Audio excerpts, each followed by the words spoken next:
Seguimos en Monitor Económico por el canal 5 Días. Estamos ya en este espacio al que denominamos un diálogo con agentes económicos y hoy tenemos el gusto de poder compartir con el señor Pedro Espínola Vargas Peña, el expresidente de la Central de Riesgos VIPSA, también es vicepresidente de Crecer, esta empresa que aglutina a las empresas de crédito, vicepresidente también del directorio y gerente general de la empresa financiera Carsa. Así que le damos la bienvenida al programa y le agradecemos por estar con nosotros. ¿Cómo le va, presidente? Muy buenos días. Buenos días, Samuel. Bueno, muchas gracias. Estoy acá con muchas ganas de compartir todo lo que está sucediendo en el mercado a tus órdenes, Samuel, y feliz de poder responder tus preguntas. Bueno, hoy el tema que nosotros estamos planteando también desde el inicio del programa, ya hemos lanzado incluso consignas a la audiencia para que participe a través de sus votos, sobre el tema de la gestión de riesgo crediticio. Sabemos que la pandemia afectó a todos los segmentos económicos, ¿verdad? Salvo algunos casos como el sector agrícola, que de repente pudieron capear un poco mejor la situación. Pero queríamos conocer cómo es la realidad de las empresas de gestión de riesgo, cómo ustedes fueron notando a través de los análisis que hacen sobre la situación financiera de las personas, la manera en la que fue afectado durante este último año y medio y lo que estamos observando ahora con estas flexibilizaciones sanitarias. ¿Podríamos tener un poco un análisis tuyo de qué es lo que has visto, por lo menos en este último año, y qué es lo que podemos esperar a futuro, presidente? Sí, cómo no. En realidad, bueno, lo que decíamos el año pasado, en casi todos los sectores nos asustamos muchísimo. El financiero obviamente no fue la excepción. Creímos que el golpazo que se venía era brutal, que la cadena de pagos se iba a interrumpir, que la gente iba a dejar de pagar, que un poco se iba a desmoronar todo ante tal tamaño de incertidumbre que se instaló. Esperábamos una desesperación mucho mayor en el sector financiero. Obviamente hubo un deterioro, las colocaciones en algún tiempo incluso casi desaparecieron, se volvieron muy limitadas por la aversión al riesgo que hubo durante unos meses, pero la cadena de pagos no se llegó realmente a resentir demasiado, muchísimo menos de lo que esperábamos. La empresa que mencionabas, Carsa, se encarga de cobranzas, es una empresa de cobranzas, como una de las dos más grandes del mercado, y realmente no fue tan severo, excepto un par de meses, hasta 3 o 4 meses, principalmente 2, marzo, abril, mayo, por ahí nomás del año pasado. Pero luego, obviamente, después la estela quedó, los números se volvieron todos más frágiles, pero no al nivel que hubiésemos esperado. Realmente es como que surgió de la gente una suerte de alta responsabilidad en cumplir con lo esencial. Así como se concentró en su salud, bueno, esto ya es un análisis más cualitativo que cuantitativo. Creo que así como se concentró en su salud, también se concentró en su familia, se concentró en comer bien, y creo que se concentró también en afrontar, digamos, su situación económica de la forma más responsable posible. Así que eso, a partir de este año, los números mejoraron ostensiblemente, la mora volvió a sus niveles relativamente normales y las colocaciones también. O sea, la mayoría de las empresas podemos ver de que estamos hablando de que volvimos a los niveles del año 2019 y creo que fortalecido. Creo que hay un montón de cosas buenas que salieron de esto. Así que eso es un poco así un pantallazo general, Samuel. No me quiero alargar nomás mucho y quiero concentrarme en los puntos que vos me quieras marcar. Claro, claro, sí, y me parece súper interesante porque habla bien incluso de nuestro propio mercado, presidente, el hecho de que los consumidores, o sea, las personas, los clientes, hayan priorizado, como bien decís, la cuestión de la salud, digamos, del cuerpo, de la gente, de protegernos, cuidarnos todos, pero también de su salud financiera, o sea, no complicarse aún más con lo ya difícil que estaba haciendo acceder a mantener un trabajo y aquellos que son, por ejemplo, cuenta propista, seguir generando recursos, con lo cual eso habla muy bien.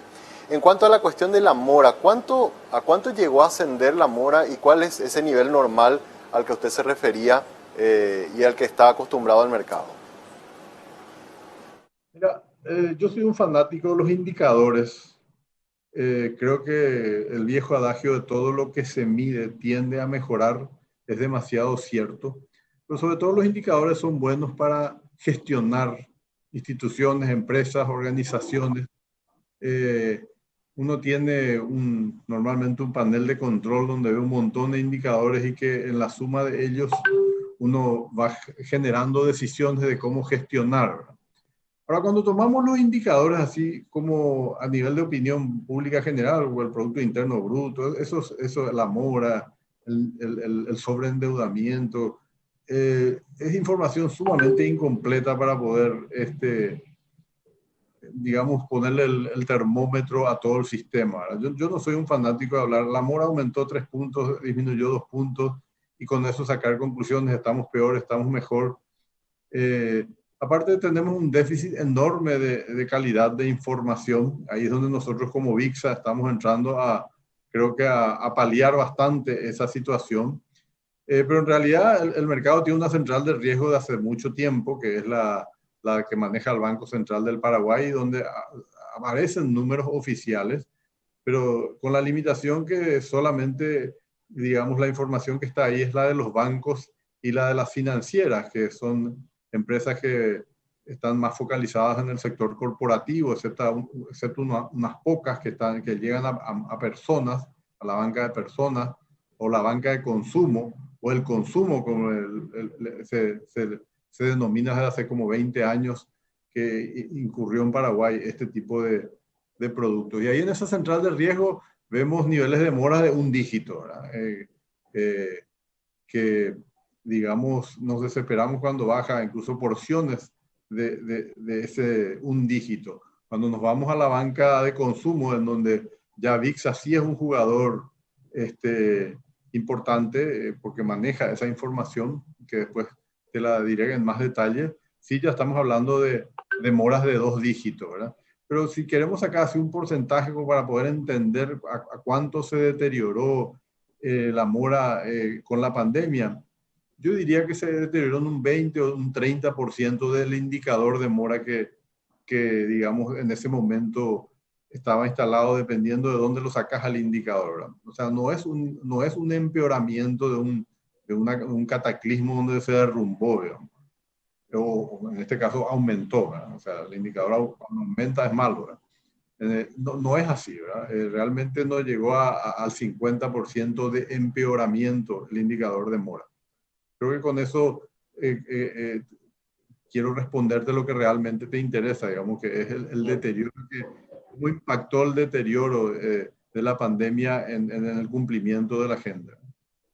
Este primer semestre, ¿qué han podido notar? O sea, si bien tenemos el análisis, no fue tan malo como esperábamos que fuera, y este año donde la economía ya está un poco más reactivada, donde hay incluso menores niveles de incertidumbre porque también ya alcanzamos niveles de vacunación un poco más interesantes, los niveles de contagio también disminuyeron. ¿Eso bajó también los niveles de certidumbre y tuvo alguna consecuencia también en la mejoría de las carteras de crédito de las empresas, presidente? Sí, eso se ve claramente en la información que nosotros manejamos, a la que quiero darte más detalles después de qué es VIXA y qué manejamos y de dónde sacan las conclusiones que yo te puedo dar desde mi posición. Sí, hay una mejora, hay una clara mejora. Ahora, cuando hablas de empresa por empresa, algunas empresas te pueden pintar un panorama diferente, ¿verdad? Pero porque es un poco la experiencia de cada uno y cómo reaccionó y qué hizo y qué no hizo, ¿verdad? Entonces, incluso empresas que estaban muy bien pues, pueden no estar tan bien, o empresas que estaban no tan bien hoy están mejor, ¿verdad? Porque como lo hicimos todos en este periodo, pues la creatividad que pudimos, a la que pudimos apelar es la que marcó la diferencia. Pero en la general, yo soy muy enfático, estamos volviendo a niveles normales. En mayo es como que hubo un deterioro, como que cayó de vuelta un poco. Mayo fue hace un mes. Cuando digo un mes, tenés que siempre prolongarlo a los meses vecinos, digamos, ¿verdad? Pero alrededor de mayo hubo como una suerte de desmoronamiento, pero no tan profundo, y sobre todo el efecto rebote fue muy, muy rápido. Julio ya es un mes muy bueno, entre los mejores, casi el mejor del año, pero no solo en el sector financiero, sino creo que en todos los sectores, ¿verdad? Hay una clara recuperación. Totalmente. Ahora, para entender Un poco de explicarle a la audiencia, presidente, VIXA es una empresa que tiene una central del riesgo ampliada, no solamente como la del Banco Central, que solamente mira el sistema financiero. Ustedes miran casas de crédito, miran empresas que venden electrodomésticos, cooperativas, o sea, fusionan un poco toda la información de todo el sistema, con lo cual nos permite ver también o tener una visión mucho más global y real de la situación del endeudamiento de las familias y la situación también de cumplimiento de los pagos, ¿verdad? Y cuando hay que muchas veces muchas empresas que quizás no tienen todavía la cultura de poder contar con estos servicios, y sin embargo a raíz de esta incertidumbre que generó la pandemia, motivó a que muchas empresas que no estaban gestionando sus créditos de esta manera o con estos instrumentos se hayan animado a acceder a estos servicios que les permite tener una visión mucho más amplia y otorgar mejores créditos también a sus clientes. Sí, Samuel. Mira, permíteme ir un poco a la raíz de todo el tema, ¿verdad? Un producto crediticio puede ser dinero, ciertamente, pero también pueden ser productos. Los más conocidos son los electrodomésticos que se venden en cuotas, los televisores, las motos, incluso los vehículos. Hay demasiada cantidad de cosas en el mercado que se venden a crédito. Entonces, la porción de crédito, que en el caso del dinero es puro crédito, pero en el caso de los bienes también hay una porción del bien mismo. Pero en el caso del puro crédito hay como tres costos principales. Así como cuando, digamos, vendemos zapatos, compramos cuero, tenemos el zapatero y tenemos la cola y tenemos 3, 4 o 5 o lo que sea de insumos que lo consideramos como nuestros costos. Vos sabes muy bien que en el producto de crédito está el costo mismo del dinero, cuánto te sale a vos obtener el dinero para poder de vuelta prestarlo. En el caso de las empresas, cuánto le salen sus préstamos para poder comprar el producto y poder venderlo de vuelta. Está cuánto te sale operar, cuánto te salen tus costos administrativos, la gente que trabaja con vos, etc. Pero hay un tercer insumo que es más intangible y más difícil de agarrar, que es el riesgo. ¿A qué riesgo te estás sometiendo o te estás imponiendo al momento que le prestas dinero a alguien o le das un producto a crédito? Entonces ahí es donde entra VIXA, en ayudarle a la empresa, solamente a la empresa que vende crédito. Ojo que VIXA no es una empresa abierta a todo el que quiera consultar. Solamente está abierta a aquellas empresas que participan en el sistema, en este caso en el sistema VIXA, para poder recoger información y poder conocer lo más técnicamente cuál es el costo de ese riesgo. Porque finalmente, cuando hablamos de tasas, si hablamos de tasa cara, tasa barata, hablamos de usura o lo que fuera, todo eso tiene que ver en relación con los costos, así como cuando vendemos el zapato. El zapato es caro, es barato y bueno, y si el cuero es más caro, es probable que el zapato sea más caro. Después está del lado de mercado, si es que quiere comprar o no, ¿verdad? Si ese zapato es demasiado caro, tal vez sale de mercado. Pero el dinero también está ahí en el mercado.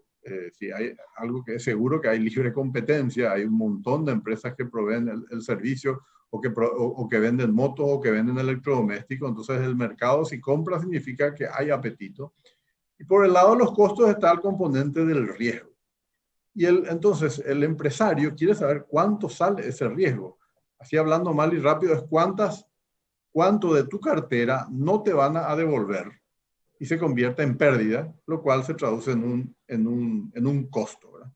Esa pérdida tiene que paliar, digamos, o palia las ganancias que tenés en los que sí pagan, ¿verdad? Entonces cuando dices, espera, porque a vos te sale el dinero 10% y lo prestas a 20%, qué bárbaro, ¿cuánto ganás, verdad? No, pero hay un montón de casos en los cuales esa devolución no ocurre. Y ese es el riesgo. Y ahí es donde entra VIXA. VIXA te ayuda a calibrar tu riesgo. Y para poder medir el riesgo no es tan fácil como ir a preguntar cuánto sale el cuero del zapato, y buscar 5 proveedores y tratar de encontrar el de mejor precio. Es bastante más complicado y tiene que ver con manejo de información. Y eso es lo que hace VIXA. Maneja un montón de información. Ese es el concepto de central de riesgo. Y discúlpame que sea así tan tratando de ser tan didáctico, pero no siempre el concepto es fácilmente agarrado. Entonces, la central de riesgo lo que hace es juntar un montón de información de lo que va ocurriendo en el mercado, de quiénes pagan, quiénes no pagan, cuánto se paga, cuánto cae en mora, los distintos niveles o las distintas segmentaciones de los clientes, quiénes pagan mejor, quiénes pagan peor, de tal forma que cuando a vos te aparece un cliente, vos le puedas poner un número a ese riesgo. Es como que conoces el precio del cuero del zapato, zapato por zapato, digamos. No. Es como más complicado que en el caso de la fabricación de zapatos, porque dependes del cliente para poder determinar el costo de ese cuero en este caso. Entonces, lo que te da VIXA es ese dato, el dato de cuánto vos tenés que, digamos, valorar el riesgo de un determinado cliente o de un determinado segmento de cliente. Básicamente, conceptualmente es eso. La última vez que había mensajado con usted, le había preguntado sobre VIXA, tenía más o menos un poco más de 300 empresas que eran las que estaban en ese momento formando parte de la central de análisis que ustedes tienen. ¿Eso se mantiene así? ¿Ha crecido? ¿Cómo están hoy día en VIPSA? VIXA nace con una iniciativa muy interesante, ¿verdad? Porque realmente el sector que manejamos el producto de consumo, el sector de las que normalmente se llaman casas de crédito o empresas crediticias, los que damos crédito a un segmento, digamos, que saca el crédito para pequeñas inversiones, no son para grandes inversiones, o para gastos, digamos. Ya dependerá de cada persona qué tan responsable es al sacar el crédito, ¿verdad? Pero son créditos relativamente pequeños comparados con los llamados corporativos, que son los que normalmente manejan los bancos, ¿verdad? Hay ciertos bancos que también manejan el consumo. Bueno, estas empresas, que somos empresas agremiadas en este grupo que le llamamos Crecer, en el gremio Crecer que mencionabas al principio, del cual yo soy vicepresidente, estas empresas nos juntamos y quisimos solucionar de raíz el problema del costo del crédito en este segmento, tratar de ayudar a los ciudadanos a tener un mejor precio, para que tampoco se vea como que hay una suerte de aprovechamiento de las empresas con respecto a los clientes. Entonces, con ese espíritu nos juntamos y tuvimos la visión suficiente como para no temer entre nosotros, que somos todos competencia, y poner toda la información en común. Entonces, a partir de ese acto se genera un círculo virtuoso en el cual podemos atraer a muchos más actores, incluyendo bancos, financieras, casas comerciales, todas las grandes casas de electrodomésticos que puedas tener hoy en la cabeza, todas están aportando datos a VIXA. Las empresas de moto, de hecho todo el gremio entero entró, todas aportan a VIXA. Hoy los grandes, digamos, consumidores de VIXA son empresas que no son necesariamente las originales. Solo 3 de las 10 más grandes consultantes son la del grupo original, porque realmente se agrandó muchísimo. Hoy tenemos más de 1,5 millones de personas en el sistema, tenemos datos de más de 1,5 millones de personas. La otra central de riesgo que maneja otro concepto de central de riesgo y está hace más, no sé si entre 40 y 50 años en el mercado, tiene un poquito más que el doble. Nosotros en 4 años llegamos ya a prácticamente a superar la mitad de esa cifra y estamos creciendo vertiginosamente. No tenemos todavía los datos de las empresas, que es otro dato que la central de riesgo también puede manejar. Todavía por ahora estamos manejando la información de personas físicas. Fíjate que el volumen de operaciones que representan a estas, o que tienen este 1,5 millones de personas en operaciones crediticias, significa que sacaron un crédito por este valor, es de $2 billones en este momento. Recién miraba que estaban hablando del presupuesto general de gasto de la nación, que es de unos 14 billones, 13,3 billones de dólares, ¿verdad?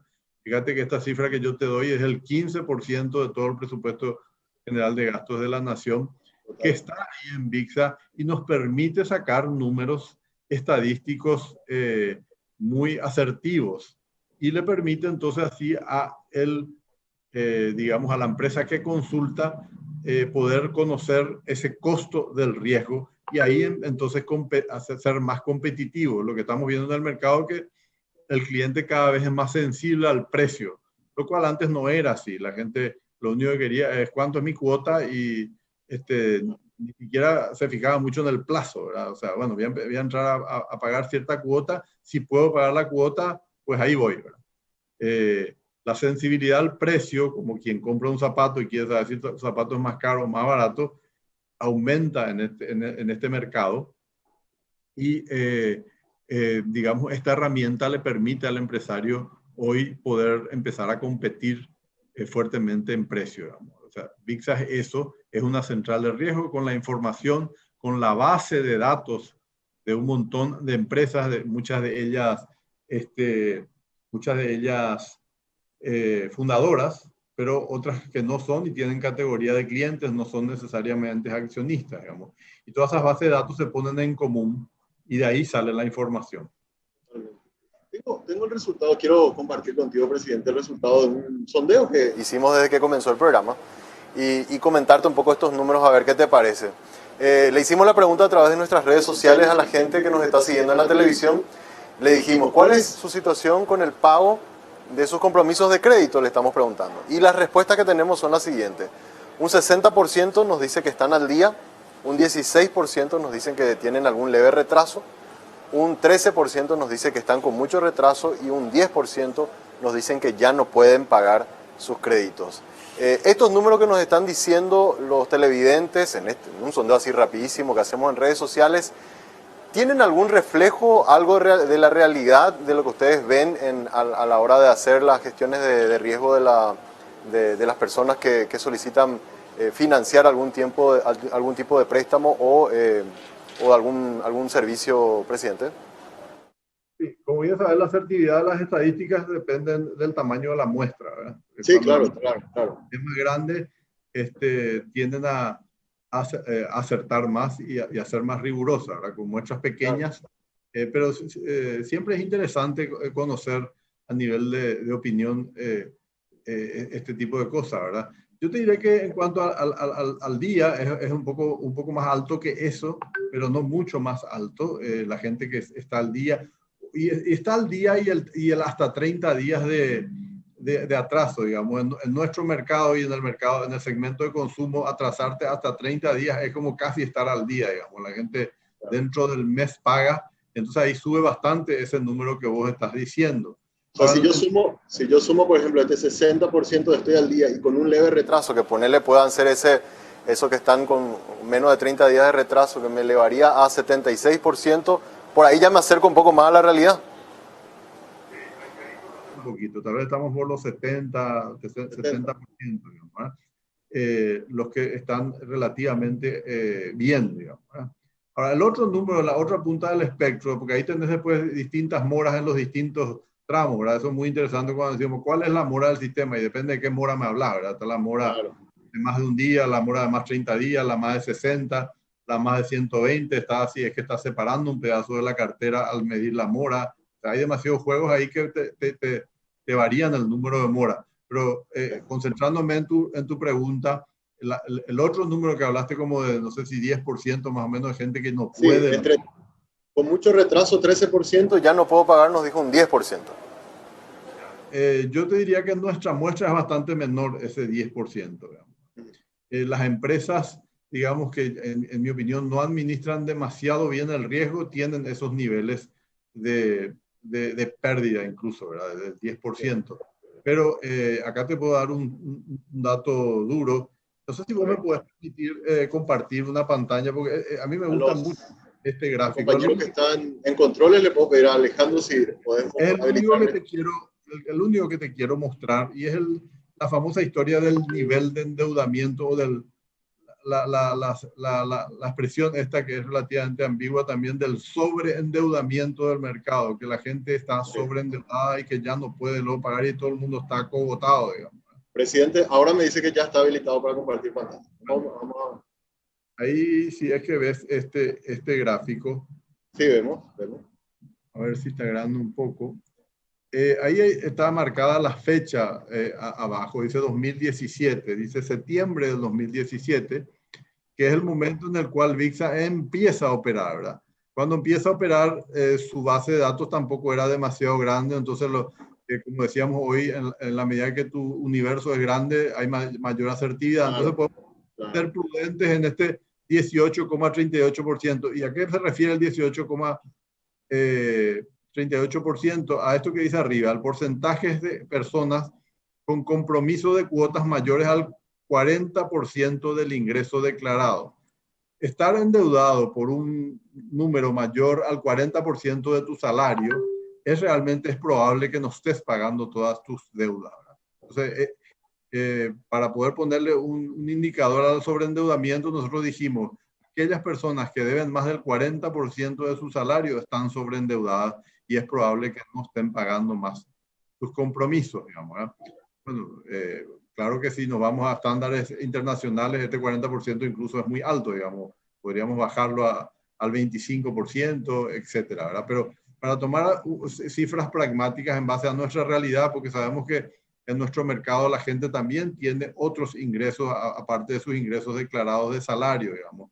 La gente es muy inquieta en Paraguay, es muy emprendedora, hace torta, hace lo que sea y genera otros ingresos, ¿verdad? Entonces, normalmente el ingreso fijo o el ingreso estable, más estable, es una parte nomás de todo su ingreso. Por eso es que subimos un poquito el ratio al 40%. Pero acá lo que más quiero contarte, ahí te estoy explicando en qué consiste el indicador, es que fíjate cómo se va cayendo esta curva. Y en el 2018, al año más o menos, de que VIXA empieza a operar, ese 18,38 bajó a 12,52%. Y yo no quiero decir de que esta disminución sea una disminución real de todo el mercado. Yo quisiera partir de este 12,52% porque lo otro fue como que VIXA venía aumentando su base. Para septiembre del 2018 ya tenía una base relativamente razonable que me parece que ya te daban números, nos parece que ya nos daban números que sí podemos decir que son bastante más representativos. O sea, podemos decir que estábamos por encima del 10% de este número que vos recién me dijiste, digamos, en este casi 13% del mercado que no puede pagar sus deudas, está demasiado endeudado, está sobreendeudado. Pero a la medida que eso va pasando el tiempo, y claro, acá está la base de datos de lo que aportan a VIXA, o sea, significa que todas las personas que están aquí, el mercado ya los empieza a mirar con mucho más detenimiento y como que las empresas lo empiezan a cuidar de hecho, ¿verdad? Porque ya sabemos que están en un nivel de endeudamiento alto, entonces ya no le endeudamos más a esa gente.